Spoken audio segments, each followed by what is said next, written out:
7장 37절입니다.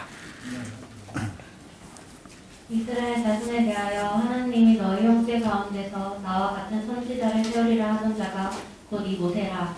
시내산에서 말하던 그 천사와 우리 조상들과 함께 광야교회에 있었고 또 살아있는 말씀을 받아 우리에게 주던 자가 이 사람이라. 우리 조상들이 모세에게 복종하지 아니하고자 하여 거절하며 그 마음이 도리어 애굽으로 향하여 아론더러 이르되 우리를 인도할 신들을 우리를 위하여 만들라.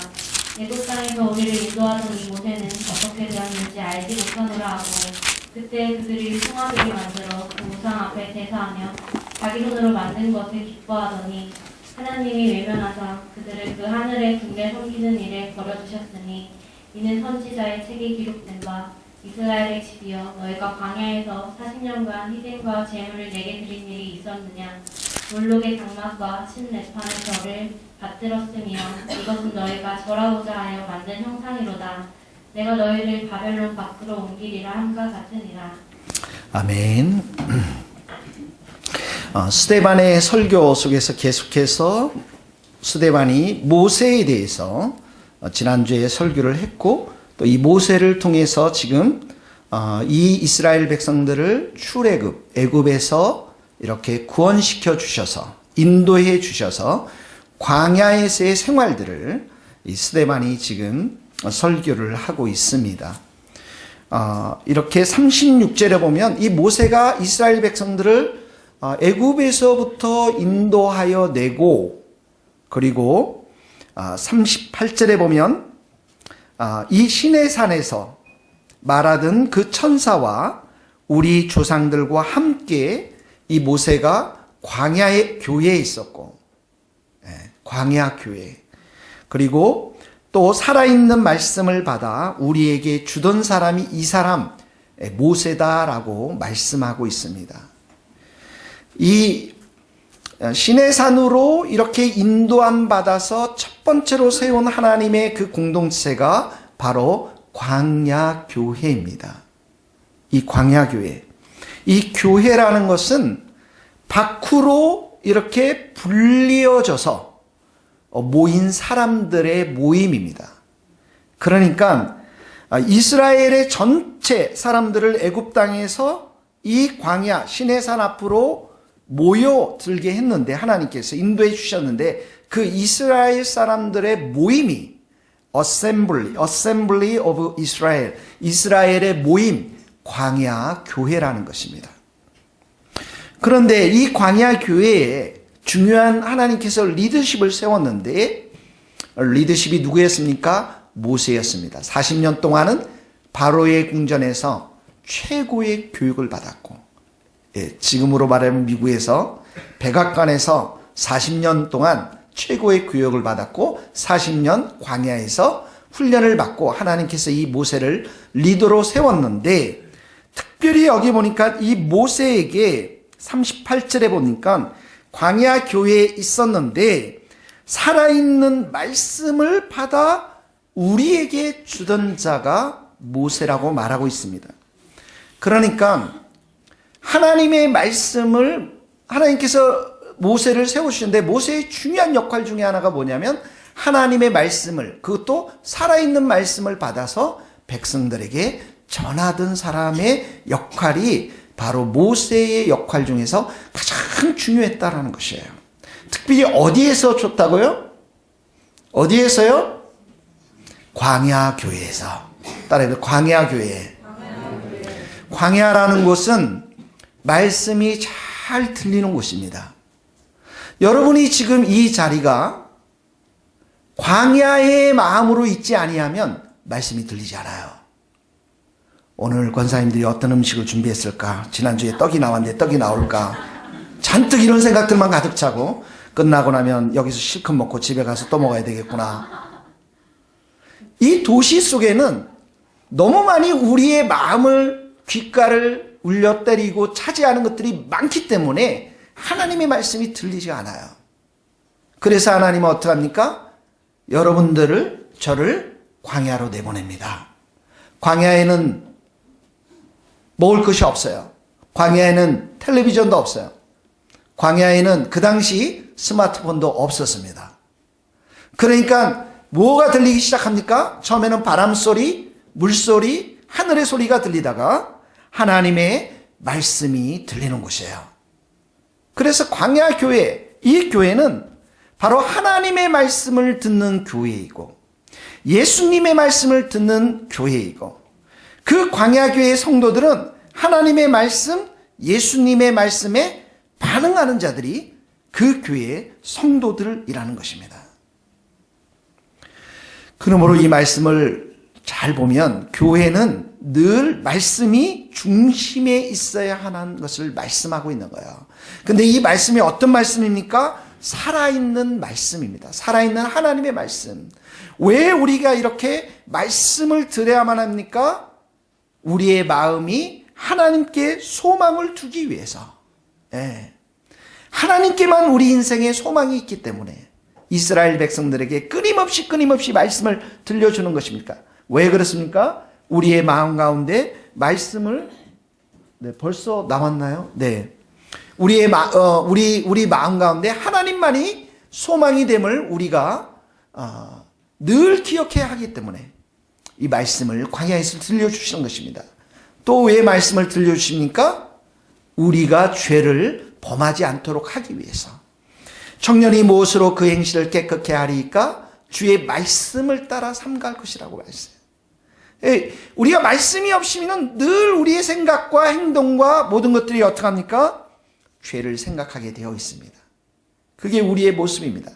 그래서 하나님은 늘 이 말씀을 들려주면서 우리가 이 땅 가운데 소망이 있는 것이 아니라 하늘에 소망을 두고 하나님께 소망을 두고 그리고 우리의 마음밭이 말씀으로 충만해서 죄를 범하지 않도록 이 교회를 세우시고 말씀을 들려주시는 것입니다. 여러분, 사람이 사람을 변화시킬 수 없습니다. 우리가 아무리 자녀들에게 말을 한다 할지라도 이 자녀들의 삶을 변화시킬 수가 없습니다. 우리 예찬이도 좀 게으름이 있다고 그랬죠. 그리고 아무리 우리가 만나서도 새벽 3시에 일어나라 아무리 말을 해도 일어날 수가 없습니다. 여러분, 사람들의 말은 한계가 있어요. 그래서 우리는 좋아하는 말들만 들을 줄 압니다. 건강할 때는 우리에게 건강에 대한 이야기를, 또 우리가 아플 때는 우리의 아플 때 와닿는 말들이 있습니다. 우리가 고난을 당할 때 들리는 말씀이 있습니다. 말들이 있습니다. 어떠한 형통할 때는 형통할 때 우리가 들리는 말들이 있습니다. 이 모든 것들은 사람들의 말이고 사람들의 말은 우리의 삶을 변화시킬 수가 없습니다. 그러나 하나님의 말씀은 살아있습니다. 생명력이 있어요. 죽은 말씀이 아닙니다. 너희가 거듭난 것은 예수를 믿고 새롭게 태어난 것은 썩어질 씨로 된 것이 아니요 썩지 아니할 씨로 된 것이니 살아있고 항상 있는 말씀으로 말미암느니라. 살아있다고 말씀했어요. 죽은 말씀이 아닙니다. 그래서 우리가 성경을 읽고 이렇게 설교를 들을 때 하나님의 살아있는 말씀은 우리에게 말을 겁니다. 우리에게 찾아옵니다. 우리의 마음을 때립니다. 우리를 깨닫게 합니다. 우리의 환경과 상황과 우리의 마음 상태가 날마다 다른데 그 말씀이 정확한 말씀의 씨앗이 떨어져서 우리가 살아나는 것입니다. 왜 그렇습니까? 말씀에는 생명력이 있기 때문에 그렇습니다. 하나님 말씀은 그것뿐만 아닙니다. 살아있을 뿐만 아니라 운동력이 있어요. 활력이 있어요. 그래서 우리의 심령과 골수와 관절과 이런 것들을 찔러 쪼갭니다. 우리의 깊은 부분까지도 하나님의 말씀은 감찰하십니다. 우리의 생각과 우리의 마음을 감찰하십니다. 우리의 중심에 아주 배부 깊숙이 말씀은 찔러서 우리의 악한 부분들, 우리의 죄의 부분들을 이 말씀을 통해서 드러내십니다. 여러분들이 지금 다 얼굴이 아름답고 귀한 분처럼 보이지만 저는 잘 알고 있어요. 여러분들이 다 죄 덩어리라는 것을. 우리는 악으로 가득 차 있습니다. 음란합니다. 도둑질하는 마음이 있습니다. 시기와 질투와 살인, 이 모든 것들이 다 이 안에 있어요. 근데 그 깊숙한 곳에 들어가서 그 악한 마음을 드러내는 분이 있는데 하나님이시고 하나님의 말씀이 그것을 드러내는 것입니다. 우리의 삶의 구석구석을 파고들어서 우리를 말씀이 새롭게 하시는 것입니다. 그래서 말씀은 생명력이 있고 활력이 있고 그 말씀은 우리를 변화시키는 능력, 힘이 있는 것입니다. 내 말이 불같지 아니하냐? 내 말이 불같지 아니하냐? 불은 뭡니까? 다 태워버려요. 우리의 연약함, 우리의 부족함, 병듦, 우리의 악함, 이 모든 것들이 말씀 가운데 다 드러나서 하나님께서 불로서 다 태워버려요.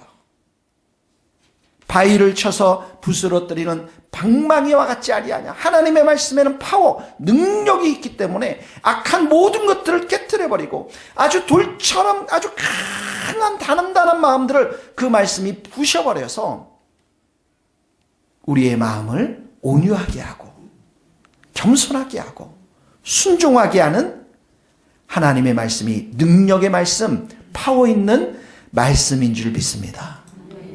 그래서 예수님께서도 손 마른 병자에게 내 손을 내밀라.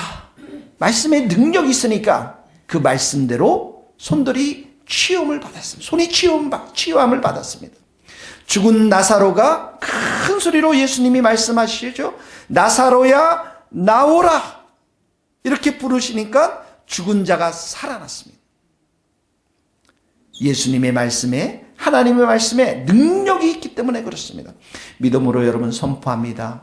하나님께서 여러분의 병든 부분, 약한 부분, 부족한 부분 이 시간으로 말씀으로 치유하고 회복될 수 있기를 예수님의 이름으로 축복합니다. 말씀의 능력이 있기 때문에 그렇습니다. 여러분 우리 예수님께서 폭풍을 향해서 그렇게 말씀하지 않습니까? 잠잠하라 고요하라 하니까 어떡합니까? 그 폭풍에 바람이 그치고 잔잔하지 않습니까?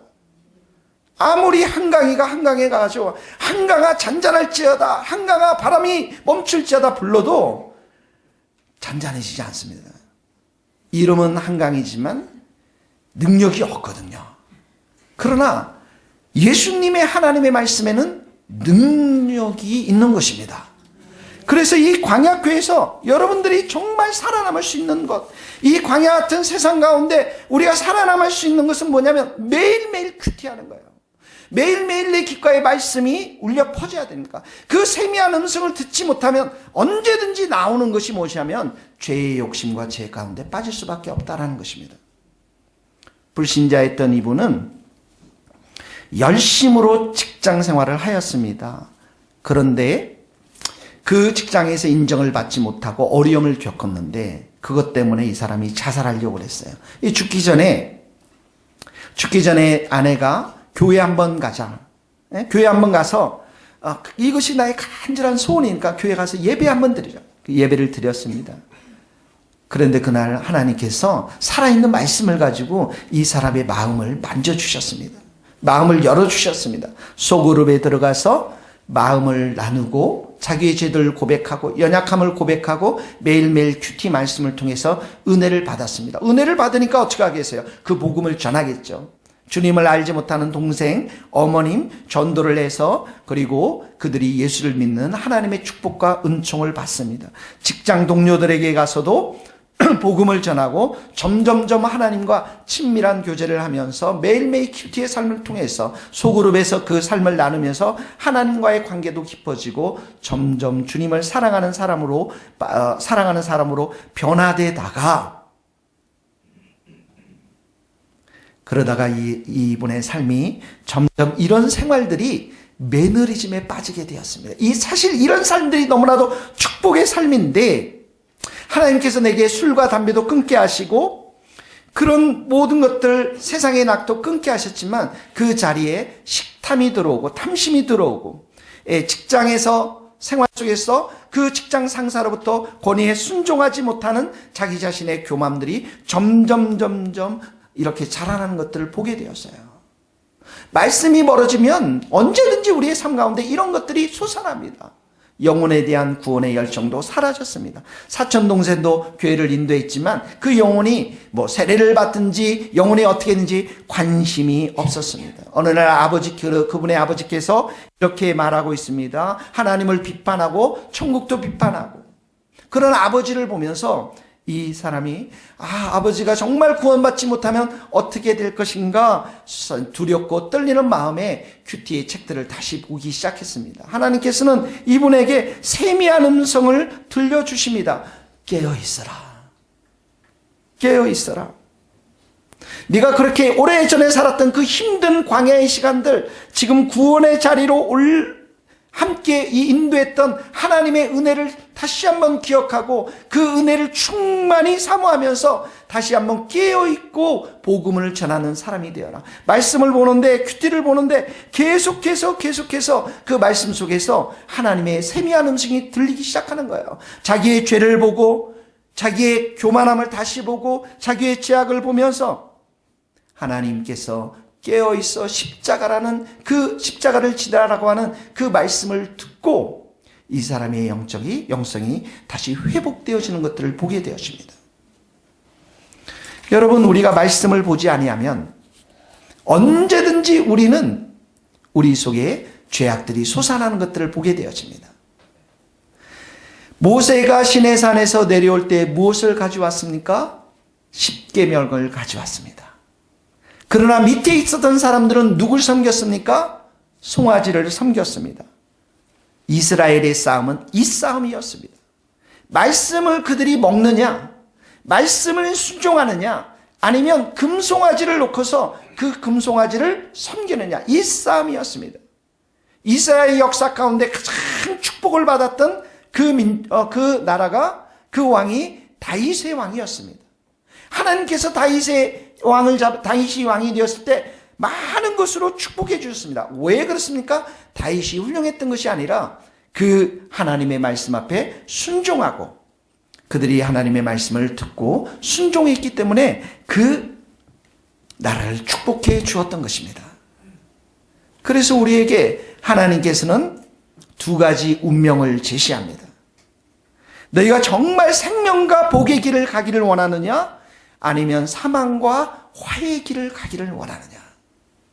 같이 한번 읽어봅시다. 우리 신명기 30장 15절 말씀입니다. 보라, 시작. 보라, 신명기 30장 15절 시작. 보라, 내가 오늘 생명과 복과 사망과 화를 내 앞에 두었나니 곧 내가 오늘 내게 명령하여 내 하나님 여호와를 사랑하고 그 모든 길로 행하여 그의 명령과 규례와 법도를 지키라 하는 것이다. 그리하면 내가 생존하며 번성할 것이요 또 내 하나님 여호와께서 내가 가서 차지할 땅에서 내게 복을, 우리에게 생명과 복, 사망과 화해의 길을 하나님께서 두셨습니다. 우리가 이 둘 중에 무엇을 선택하느냐에 따라서 우리의 삶의 열매를 맺힐 수가 있는 것입니다. 좁은 길로 가느냐, 넓은 길로 가느냐, 반석 위에 집을 짓느냐, 모래 위에 집을 짓느냐, 너희 섬길 자를 오늘 하나님께서는 선택하라고 우리에게 말씀하고 있는 것입니다. 여러분들 축복합니다. 광야의 교회에서 하나님의 말씀이 잘 듣고 매일매일 잘 듣고 그 말씀에 순종할 수 있는 여러분들 될 수 있기를 축복합니다. 이스라엘 백성들이 출애굽을 하고 은혜를 받았습니다. 그러면 여러분, 하나님으로부터 우리가 은혜를 받았으면 어떻게 합니까? 하나님으로부터 은혜를 받았으면 당연히 하나님을 사랑하고 하나님을 더욱더 기쁨 드리는 삶을 살아야 되는데 이스라엘 백성들은 그러지 못했어요. 그래서 이 광야 시절에 그들이 범한 죄들이 이제 나오고 있습니다. 자, 39절 한번 같이 읽겠습니다. 우리 조상들이, 시작. 우리 조상들이 모세에게 복종하지 아니하고자 하여 거절하며 그 마음이 도리어 애굽으로 향하여. 첫 번째 뭡니까? 여기 보니까 모세에게 복종하지 않고 거절하며, 이런 단어가 나옵니다. 거절하며. 이 이스라엘 백성들이 출애굽을 할 때 보면 늘 원망하는 것들이 보여지게 됩니다. 바로의 군대가 쳐들어옵니다. 홍해가 있습니다. 그러니까 또 모세에게 원망합니다. 하나님께서 그 그 홍해를 갈라 놓게 합니다. 기적을 주십니다. 그랬더니 이번에는 또 무엇 때문에 원망합니까? 물을 달라고 원망합니다. 또 물을 주셨습니다. 반석에서 물을 흐르게 하셨습니다. 또 무엇을 달라고 합니까? 고기를 달라고 합니다. 고기를 또 주셨습니다. 밥을 달라고 합니다. 이들은 늘 그 광야에서 모세의 리더십 앞에 불순종하면서 늘 원망하고 불평했던 것들을 보게 되어집니다.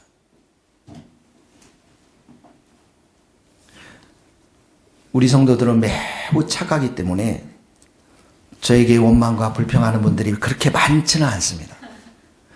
그런데도 가끔씩 저의 단점과 교회의 단점을 지적하는 사람들이 있겠죠, 여러분. 그래서 어느 날 주님 이 자리에 와서 기도하면서 왜 이렇게 이 성도는 나를 보면 이렇게 단점만 지적합니까?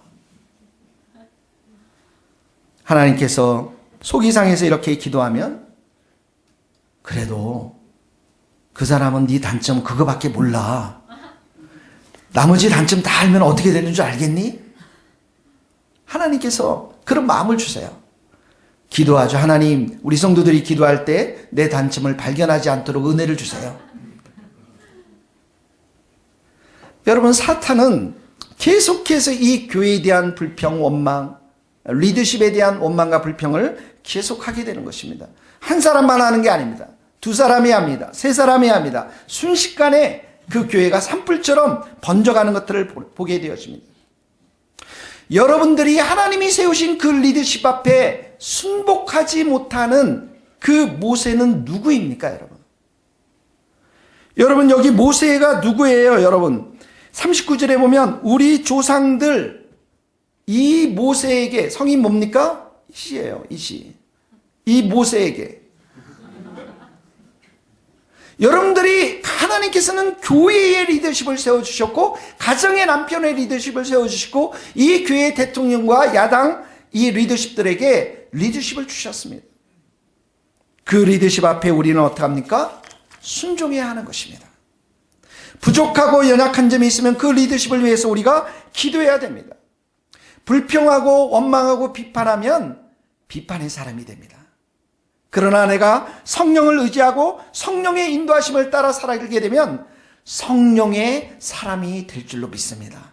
왜 순종하라고 그런지 아십니까? 성경에는 너희들을 인도하는 사람들에게 순종하고 복종하면 너희에게 유익함이 있을 거라고 말씀하기 때문에 그렇습니다. 이스라엘 백성들은 첫 번째 리더십에 대해서 순종하지 못했습니다. 두 번째 보세요. 39절에 보면 그 마음이 도리어 어디로 향하고 있다고요? 애굽으로 향하고 있습니다. 애굽이 어느 땅입니까? 과거의 땅입니다. 이들의 마음의 삶이 과거 지향적이라는 것입니다. 자꾸만 과거로 돌아갑니다. 옛사람으로, 옛 모습으로. 성경에도 그런 말씀이 있지 않습니까? 토하였던 것에 돼지가 개가 다시 돌아가고 돼지가 씻었다가 더러운 구덩이에 도로 누웠다 하는 말 우리가 기억하지 않습니까? 그런 말처럼 자꾸만 우리가 외국으로 돌아가려고 하는 것입니다. 그리스도 예수 안에 있으면 우리는 새로운 피조물이라고 했습니다. 이전 것은 다 지나갔다고 했습니다. 보라, 새 것이 되었도다라고 말씀했습니다. 여러분은 새 창조된 사람임을 믿습니다. 여러분의 최고의 때는 지금입니다. 그러나 인생의 더 최고의 때는 아직도 오지 않았습니다. 내일이 있을 것입니다. 왜냐하면 우리가 그리스도 안에서 새로운 피조물이 되었기 때문에 그렇습니다. 우리의 과거의 모든 것은 성경에서 뭐라고 말했습니까? 지나간 때가 족하도다 이렇게 말씀하고 있어요. 지나간 때가 족하다. 음란과 정욕과 술취함과 방탕함 이 모든 것들은 다 지나간 때가 족하다고 했습니다. 그래서 우리가 이런 옛 과거의 습관들이 우리 마음에 올랐을 때마다 하나님은 어떻게 합니까? 새로운 말씀을 주세요. 우리 안에 염려가 있으면 돈 걱정, 자녀 걱정, 걱정이 있으면 새로운 말씀을 주시면 너희 염려를 다 주께 맡겨라. 이는 주께서 너희를 돌보심이라. 우리의 두려움이 올라옵니다. 과거 옛날을 생각하면 두려움이 애굽의 땅에서 있었을 때 우리가 두려움이 있었습니다. 근데 하나님은 이렇게 말씀해. 하나님이 주시는 것은 너희의 마음 가운데 두려운 마음이 아니란다. 사랑과 오직 능력과 사랑과 절제하는 마음을 주시는 것이죠. 우리 안에, 내 안에 교만한 마음이 예전에 있었어요. 그러나 그것이 우리의 것이 아니라고 말씀하십니다. 하나님의 손 아래서 겸손하면 하나님이 때가 되면 너를 높여주시겠다는 약속의 말씀을 주시는 거예요. 우리 안에 정욕의 마음이 솟아오릅니까? 그게 아니라고 말씀하세요. 너희 마음에 이 마음을 품어라. 그리스도 예수의 마음이니. 너희 입 밖으로 더러운 말 더 이상 내지 말거라. 오직 덕을 세우고 선한 말을 하고 은혜를 끼치는 말을 하라. 이미 과거에 이 애굽의 생활 속에 있어요. 이 모든 삶은 십자가에 예수님이 돌아가셨을 때 다 가져가셨다라는 거예요. 이미 우리 안에는 예수 그리스도 안에서 새로운 피조물로서, 새로운 사람들로서 우리가 그렇게 살아가야 할 것임을 말씀하고 있는 것입니다. 광야에 살면서 자꾸만 애굽 땅을 바라보는 것이죠. 세 번째 보십시오. 40절 45절에 보면 이렇게 나와 있습니다. 아론도로 이르되 우리를 인도한 신들을 우리를 위하여 만들라. 우리를 위한 신을 만듭니다. 애굽 땅에서 우리를 인도하던 이 모세는 어떻게 되었는지 알지 못하노라. 지금 모세가 어디에 올라갔습니까? 시내산 정상에 올라가서 40일 동안 하나님 앞에 기도하면서 십계명을 받을 때 지금 이런 일들이 벌어지고 있는 거예요. 40일 동안 없어진 거예요. 그리고 나서 결국은 41절에 뭘 만들었습니까? 송아지를 만들었죠. 송아지를 만들고 어떡합니까? 자기 손으로 만든 것을 기뻐했습니다. 이스라엘 백성들 안에는 조급증이 있었던 거예요. 40일을 기다리지 못했어요. 그러니까 이 담임 목사도 40일 교회를 비면 안 될 것 같아요. 어떤 전도사님이 여기 와서 또 그 일을 할지는 모르겠어요. 이 조급증이라는 게 모든 게 빨리빨리 이루어져야 된다는 거예요. 이스라엘 백성들 안에 이런 것이 있었다라는 거예요. 그러니까 이 송아지를 만드는데 자기 손으로 만든 거예요. 그러니까 우리 친구들이 진흙으로 이렇게 말을 만들어 놓고 그 진흙으로 만든 말들, 우상들 앞에 나를 축복해달라고 기도하는 것입니다. 송아지를 만드는 거예요. 얼마나 웃깁니까, 여러분? 여러분 마음속에 있는 송아지는 무엇입니까? 여러분들을 위해서 기쁨을 주고 그 송아지를 생각하면 막 즐거움이 있고 막 춤을 추고 싶고 그 송아지가 여러분들 마음 가운데 무엇인가 한번 생각해 보십시오. 하나님 외에 하나님보다도 여러분들에게 더 큰 기쁨을 주는 그 송아지는 무엇입니까, 여러분? 우리 청년들이 이제 많이 삶 속에서 많이 변화되고 또 주님을 사랑하고 겸손해지고 낮아지고 참 귀한 우리 청년들입니다. 이제 그 중에 우리 폴 형제도 굉장히 많이 변화가 되었는데 겸손하고 많이 변화되었습니다. 얼마 전에 이제 카톡에다가 우리가 죄를 고백하면서 주님 앞에 오늘 이 밤에 잠을 자자 했더니 두 사람이 딱 올라왔어요. 보니까 굉장히 두 친구가 이제 겸손한 친구들인데 폴하고 이제 은별이가 나온 것 같아요. 폴이 거기에 적은 거 보니까 내가 이기적이지 않도록 난 너무나도 이기적입니다. 라고 이런 죄를 고백한 것들을 보게 되었습니다. 폴이 좀 이기적이긴 하죠, 여러분. 여러분, 우리 폴 친구에게 내가 토요일마다 폴아, 우리가 저녁에 여기 와서 좀 기도도 하고 찬양하고 이렇게 하잖아요. 목사님, 너무 피곤해요. 토요일 날 집에서 정말 자고 싶어요. 집에서 정말 있고 싶어요. 그래서 이제 목자의 마음으로 그래 집에 있으라 이렇게 하면은 예쁜 여자가 혹시 전화를 해가지고 토요일날 우리 만나자 놀렐루야 할렐루야 그러면 이제 폴이 아침부터 일어나가지고 밖에 나가서 한강에서 점심 먹고 남산에 가서 좀 밤새 저녁도 먹고 뭐 놀다가 돈도 쓰고 저녁에 집에 돌아간다는 말을 들었습니다. 여러분 송아지 아닙니까? 송아지 아니에요, 여러분? 예? 얼마나 그 여인이 예뻤으면 여러분들이 하나님보다 더 여러분에게 기쁨을 주고 춤을 추고 즐거워하는 게 여러분의 송아지입니다.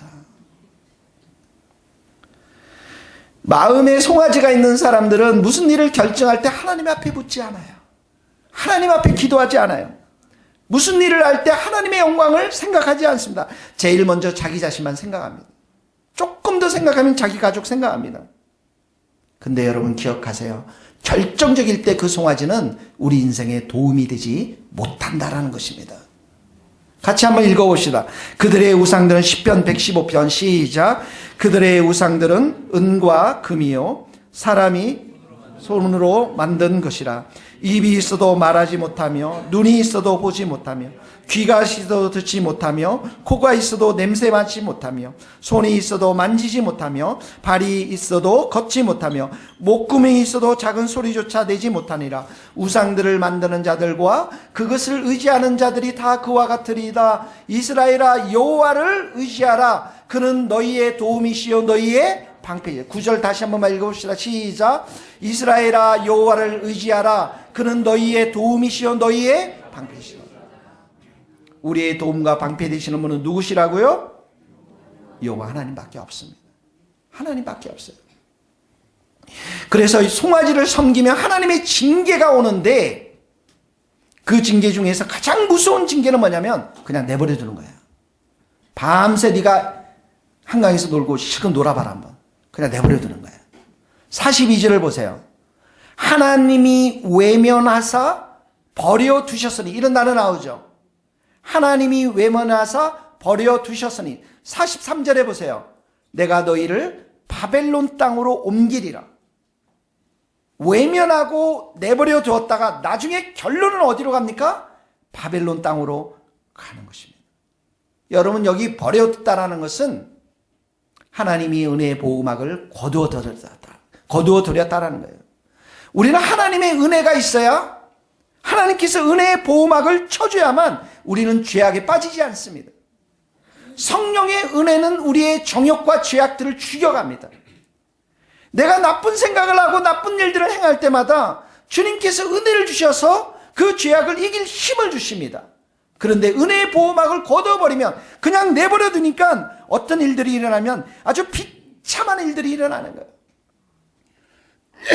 계속 죄를 범할 수 있도록 그냥 내버려 두는 것입니다.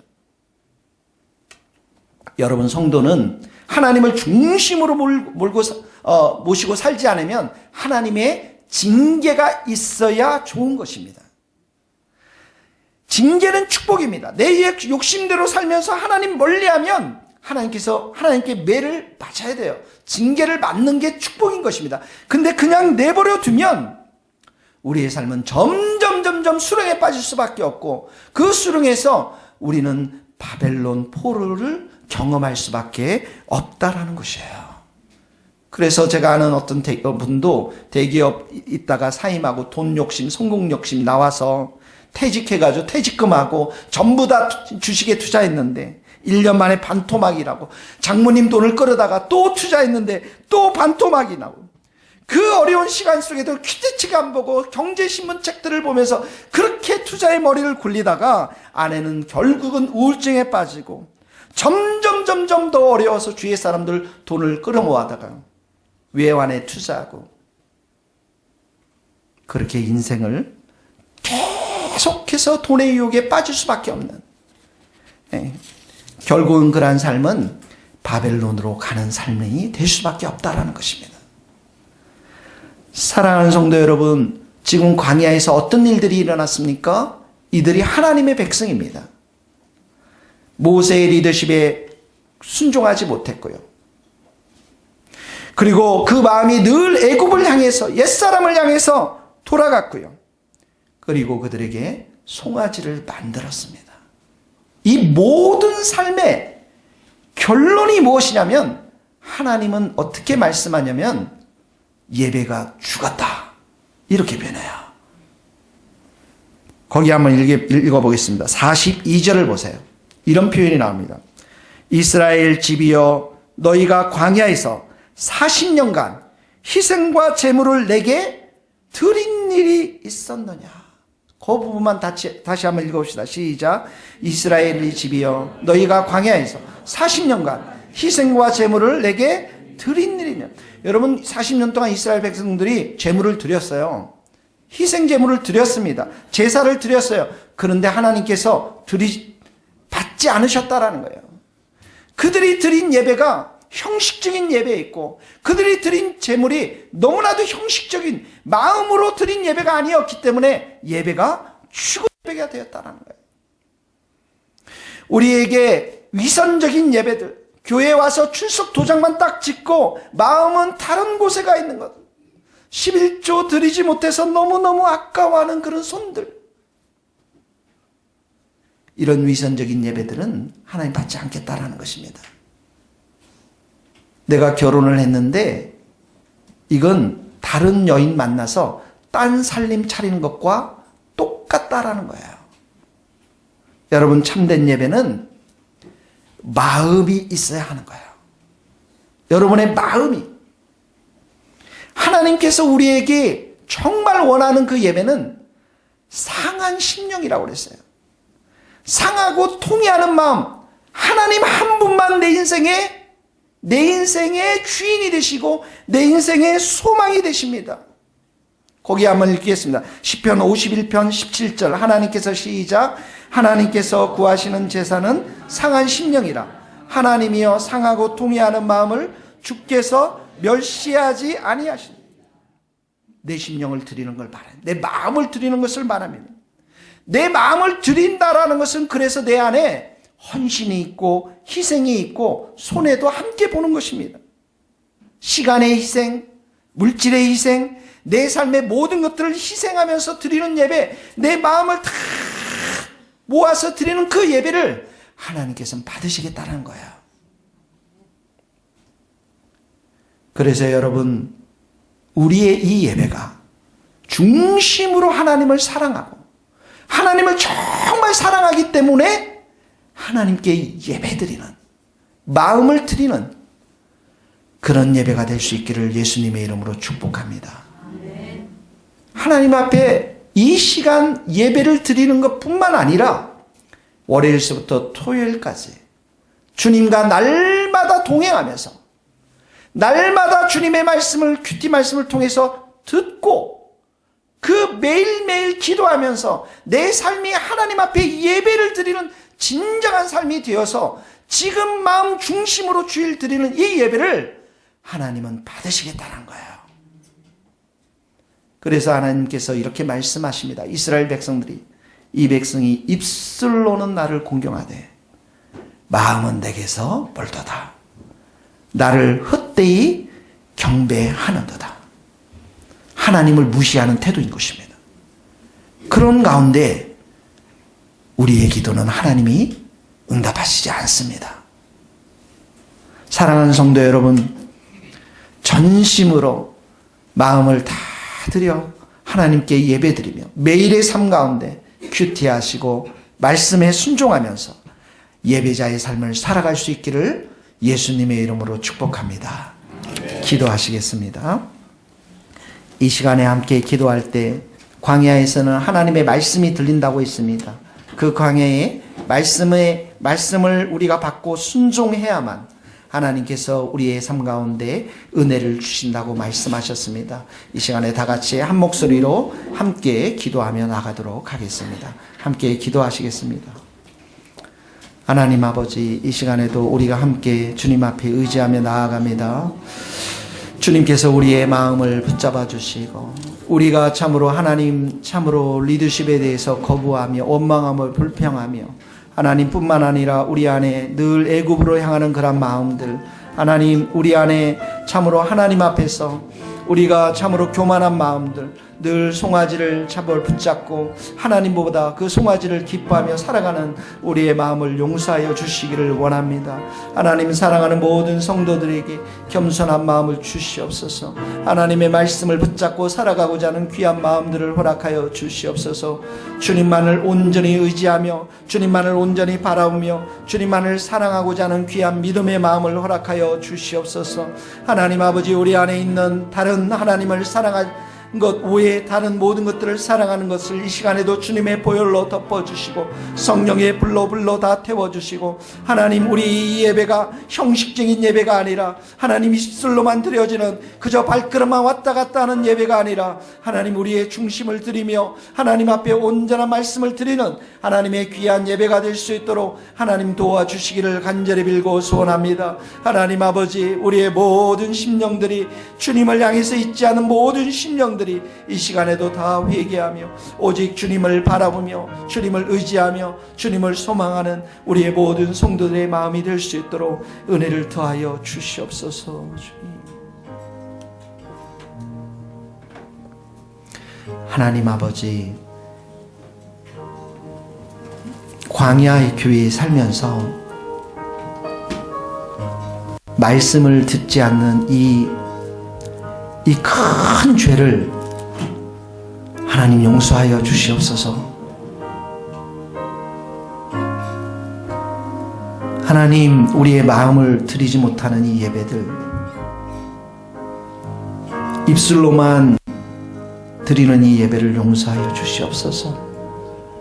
매일의 삶 가운데 삶으로 하나님 앞에 예배 드리지 못하는 우리의 모든 삶을 용서하여 주시옵소서. 하나님 아버지, 하나님은 우리의 중심을 다 아시는 분이신 줄 믿습니다. 우리의 중심, 우리의 마음이 상한 심령이 되어서 날마다 은혜를 구하고 말씀에 굶주리고 갈망하고 그 말씀을 듣고 순종하는 우리 모든 성도들이 될 수 있도록 은혜 베풀어 주시옵소서. 예수님의 이름으로 기도하옵나이다. 아멘.